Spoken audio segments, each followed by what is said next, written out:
अस्सलाम वालेकुम स्टूडेंट्स, उम्मीद है कि आप लोग खैरियत आफियत के साथ होंगे। बेटा अब हम लोग आगे डिस्कस करने जा रहे हैं। ये जो बॉक्स है ये कल हम लोगों ने छोड़ दिया था, ठीक है। मैं आज इसको पहले कंप्लीट करवाता हूँ और फिर आगे हम लोग मूव करेंगे।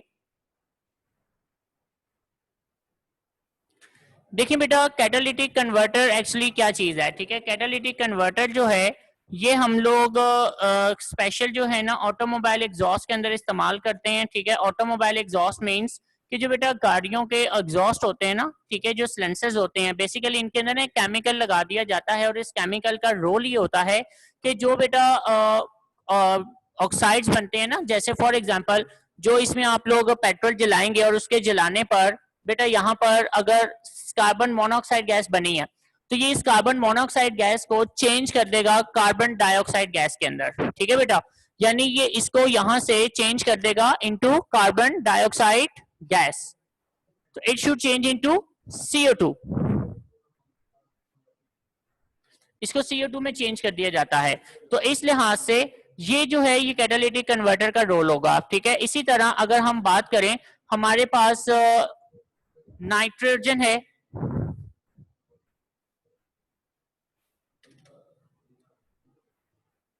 ठीक है। Now let's suppose I have a nitrogen,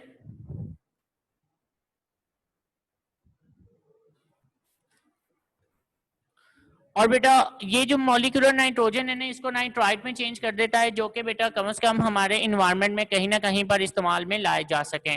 इसी तरह जितने भी ऐसे हार्मफुल ऑक्साइड्स होते हैं, कैटालिटिक कन्वर्टर क्या करता है कि उन्हें उनके ऐसे यूजफुल फॉर्म में ले आता है जो इन्वायरमेंट के अंदर जो है वो पोल्यूशन ना क्रिएट हो, बल्कि वो इन्वायरमेंट में कहीं ना कहीं पे इस्तेमाल में लाए जा सकें, ठीक है।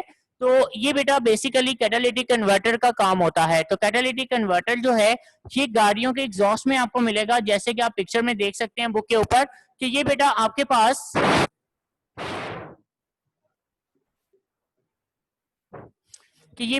पास जो है वो कैटालिटिक कन्वर्टर की एक पिक्चर दिखाई हुई है, जिसके अंदर आप देख सकते हैं कि ये एग्जॉस्ट है जो कि कार्बन मोनोऑक्साइड है, नाइट्रोजन मोनोऑक्साइड है और डिफरेंट हाइड्रोकार्बन जो हैं ये बेटा जब इंजन में जलते हैं तो इंजन में जलने के बाद ये gases as it is release ना हो, तो यहाँ पर कैटालिटिक कन्वर्टर जो है वो एक अपना केमिकल क्या करता है, इसको कन्वर्ट कर देता है into carbon dioxide gas, molecular nitrogen, water, like in चीजों के अंदर कन्वर्ट कर देता है, ताकि जो इंजन है, ठीक है, वो बेटा ये जो कैटालिटिक कन्वर्टर है वो बेसिकली पोल्यूशन क्रिएट ना करे, या फिर वो गैसेस इस तरह से कन्वर्ट हो जाती हैं कि वो बेटा हमारे इन्वायरमेंट में फौरी तौर पर काबिल इस्तेमाल होती हैं, ताकि वो इस्तेमाल में आ जाए और फौरी वहां से खत्म हो जाए। जैसे फॉर एग्जांपल अब कार्बन मोनोऑक्साइड गैस है, ये कार्बन मोनोऑक्साइड गैस जो है this is a very harmful, जैसे आपने उसका कल डिस्कस किया था कि लास्ट टॉपिक में कि बेटा किस तरह से ये एक हिडन एनिमी है और इसकी प्रेजेंस को आप डिटेक्ट नहीं कर सकते हैं। और अगर इंजन इसी तरह कार्बन मोनोऑक्साइड गैस को प्रोड्यूस करेंगे तो वो तो ऑक्सीजन की कंसंट्रेशन को डिस्टर्ब कर देगा, तो ये इसको कन्वर्ट कर देता है इनटू कार्बन डाइऑक्साइड गैस। तो कार्बन डाइऑक्साइड गैस में जब ये ऑलरेडी चेंज हो जाएगी तो बेटा carbon dioxide gas it is useful for plants, plants इसको इस्तेमाल कर लेंगे, जिससे ये पोल्यूशन कम से कम नहीं बनेगी। इसी तरह जो नाइट्रोजन मोनोऑक्साइड गैस है it should change into nitrite, और नाइट्राइट जो है वो बेटा बेसिकली पानी में मिक्स होकर प्लांट्स के लिए इस्तेमाल में लाए जा सकते हैं, या फिर इसको कन्वर्ट कर दिया जाता है इनटू मॉलिक्यूलर नाइट्रोजन, क्योंकि नाइट्रोजन जो है it is not an air pollutant, ये एक एयर पोल्यूटेंट नहीं है। इसीलिए जो बेटा जिन गाड़ियों में ये कैटालिटिक कन्वर्टर टेक्नोलॉजी इस्तेमाल की जाती है बेसिकली उन गाड़ियों के ऊपर लिखा होता है इको फ्रेंडली, ठीक है, या फिर उनके ऊपर मेंशन किया गया होता है कैटालिटिक कन्वर्टर। तो ये आपके पास है कैटालिटिक कन्वर्टर, ये क्या चीज है मैं इसको रीड कर रहा हूँ यहाँ से कि converters should be used in automobile exhaust so that they convert carbon monoxide to carbon dioxide and oxides of nitrogen NOx to molecular nitrogen before it enters in air, and air में release होने से पहले पहले इसको ये convert कर देंगे। Catalytic converters as shown in figure are attached to automobile exhaust. When hot gases pass through the converters, harmful pollutants are converted to harmless substances. जो harmful converter pollutants हैं, oxides हैं, ये harmless material में change हो जाते हैं, such as carbon monoxide is oxidized to carbon dioxide, unburned hydrocarbons are oxidized to carbon dioxide, and water while oxides of nitrogen are reduced to nitrogen. ये उसने सारी आपको चेंजेस बता दी हैं कि जो कार्बन मोनोऑक्साइड है वो कार्बन डाइऑक्साइड गैस में चेंज हो जाती है, जो अनबर्न हाइड्रोकार्बन होते हैं, यानी वो हाइड्रोकार्बन या पेट्रोल जो पूरी तरह से नहीं जला इंजन के अंदर, बेसिकली उसे कार्बन डाइऑक्साइड और वाटर में चेंज कर दिया जाता है। इसी तरह जो ऑक्साइड्स ऑफ नाइट्रोजन पैदा होते हैं उसको मॉलिक्यूलर नाइट्रोजन में चेंज कर दिया जाता है। So this is a basic work function of catalytic converter. Okay, मैं फिर बता रहा हूँ कि जिन गाड़ियों में टेक्नोलॉजी इस्तेमाल की जाती है उन गाड़ियों के ऊपर आपको या तो इको फ्रेंड लिखा हुआ मिल जाता है या उनके ऊपर लिखा होता है कि ये कैटालिटिक कन्वर्टर है। ठीक है, तो ये बेटा आपके पास एक शॉर्ट क्वेश्चन है कि what is the function of catalytic converters in automobile exhaust.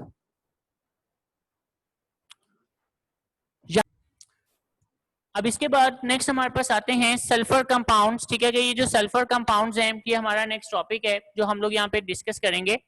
देखिए बेटा, सल्फर कंपाउंड्स बेसिकली इनके हम लोग सोर्सेज देखेंगे पहले। ठीक है कि इनके सोर्सेज क्या हैं।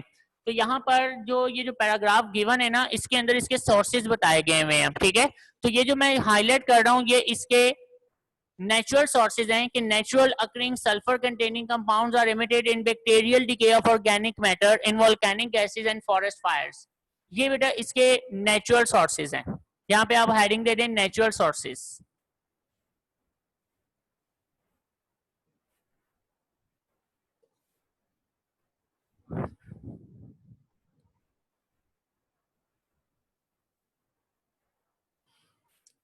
इसके बाद रिमेनिंग पैराग्राफ जो आप हाईलाइट होता हुआ देख रहे हैं, ये जो एंड पे लिखा हुआ है शॉन इन फिगर, इसे काट दें, इस पे हेडिंग दे दें ह्यूमन सोर्सेज। इस पे आप हेडिंग दे दें ह्यूमन सोर्सेज।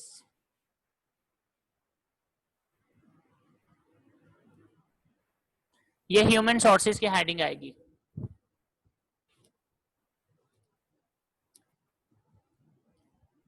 अब देखो बेटा, वो कहता है कि नेचुरली इसके जो सोर्सेज हैं, ठीक है, वो क्या हैं कि definitely bacterial decay of organic matter के जब कोई ऑर्गेनिक मैटर है और बैक्टीरिया उसको डिकम्पोज करता है तो उसके दौरान उसमें से सल्फर के कंपाउंड्स प्रोड्यूस होना शुरू हो जाते हैं, क्योंकि बेसिकली जो प्रोटीन्स होती है ना, इन प्रोटीन्स के अंदर सल्फर जो है वो मौजूद होता है। जैसे कि मैमल्स के बॉडी पे जो हेयर्स होते हैं इनमें सल्फर मौजूद होता है।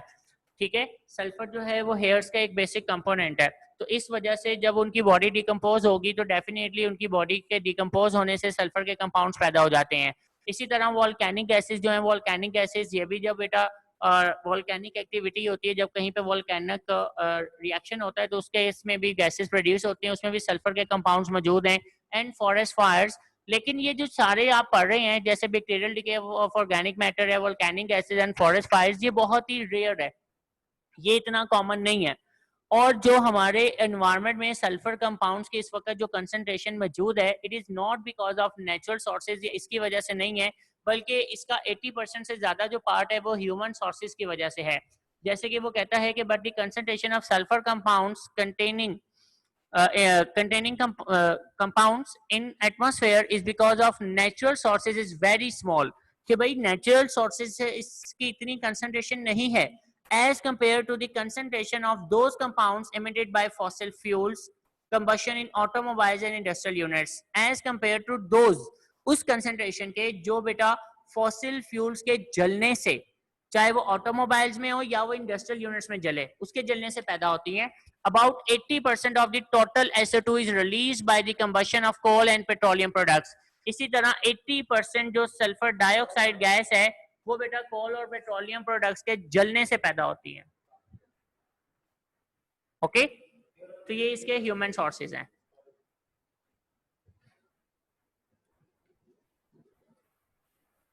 अब हम बात करेंगे इफेक्ट्स ऑफ SO2। ठीक है कि सल्फर डाइऑक्साइड गैस के इफेक्ट्स क्या होंगे, यानी कि अगर सल्फर डाइऑक्साइड गैस है, ठीक है, तो इसके क्या इम्पैक्ट होते हैं।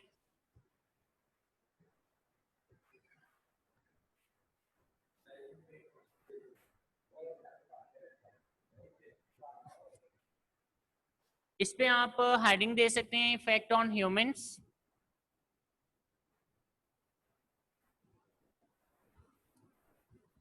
अगर आपने हेडिंग देनी है तो इफेक्ट ऑन ह्यूमंस, और इस पे आप हेडिंग दे सकते हैं इफेक्ट ऑन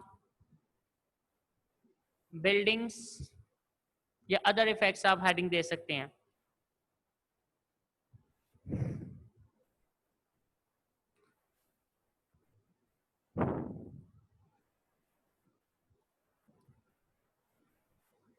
ठीक है, विदाउट हाइडिंग भी लिखेंगे, कोई मसला नहीं है, 2 पॉइंट्स हैं। अब वो जैसे पहले पॉइंट में आपसे कहता है कि SO2 गैस जो है वो बेसिकली एक कलरलेस गैस होती है जिसकी इरिटेटिंग स्मेल होती है।